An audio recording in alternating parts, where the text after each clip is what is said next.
தற்போதைய முக்கிய செய்தி, அண்ணா பல்கலை மாணவி பாலியல் வன்கொடுமை சம்பவத்தை கண்டித்து பாஜக மகளிர் அணியினர் நீதி பேரணி நடத்தப் போவதாக பாஜக மாநில தலைவர் அண்ணாமலை தெரிவித்துள்ளார். கூடுதல் விவரங்களை செய்தியாளர் தாமரைக்கனி வழங்க கேட்கலாம்.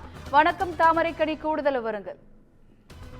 வணக்கம் அனிதா. சென்னை அண்ணா பல்கலைக்கழகத்துல மாணவி ஒருவர் பாலியல் துன்புறுக்கு ஆளாகி அந்த குற்றத்துல ஞானசேகரன் என்பவர் கைது செய்யப்பட்டிருக்கிறார். எனவே இந்த அண்ணா பல்கலைக்கழக கொடூரத்தில் உண்மைகளை மறைக்க முயலும் திமுக அரசை கண்டித்து பாதிக்கப்பட்ட மாணவிக்கு நீதி வேண்டியும் பாஜக மகளிர் அணி சார்பில் நீதி பேரணி நடத்த இருப்பதாக தற்போது பாஜகனுடைய மாநில தலைவர் அண்ணாமலை ஒரு அறிவிப்பினை வெளியிட்டிருக்கிறார். இந்த அறிவிப்பை பொறுத்த வரைக்கும் பாஜகனுடைய மகளிர் அணி சார்பில் ஏற்கனவே பல்வேறு கட்ட போராட்டங்களானது தமிழகம் முழுவதும் நடைபெற்றது. குறிப்பாக 2 நாட்களுக்கு முன்பு இல்லத்தில், அதாவது மகளிர் அணியாக இருக்கக்கூடியவர்கள் தங்களது இல்லத்தில் கருப்பு உடை அணிந்தும் கருப்பு கலர் துணி கண்ணில் கட்டியும் பல்வேறு முழக்கங்களை எழுப்பியும் தன்னுடைய வெளிப்பாடுகளை தெரிவித்துக் கூடிய அடுத்த கட்டமாக, ஏனென்றால் இந்த விவகாரத்தை எளிதில் விடப்போவதில்லை, தொடர் போராட்டத்தில் ஈடுபடுவோம் என பாஜக மாநில தலைவர் அண்ணாமலை தெரிவித்ததுக்கு இணங்க தற்போது இந்த அறிவிப்பினை வெளியிட்டிருக்கிறார்கள். இந்த அறிவிப்பை பொறுத்த வரைக்குமே அண்ணா பல்கலைக்கழக மாணவிக்கு சேர்ந்த கொடுமையை கண்டித்தும் குற்றவாளி திமுகவை சேர்ந்தவர் என்பதால் முழு உண்மைகளையும் எளிதில் மறைப்பவும், அதுபோல முழு உண்மைகளை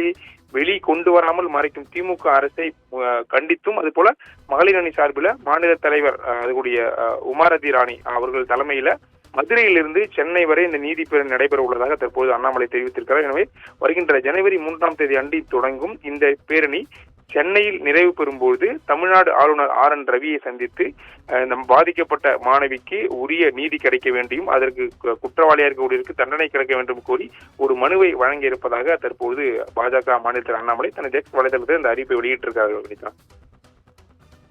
கூடுதல் விவரங்களுக்கு நன்றி தாமரைக்கனி.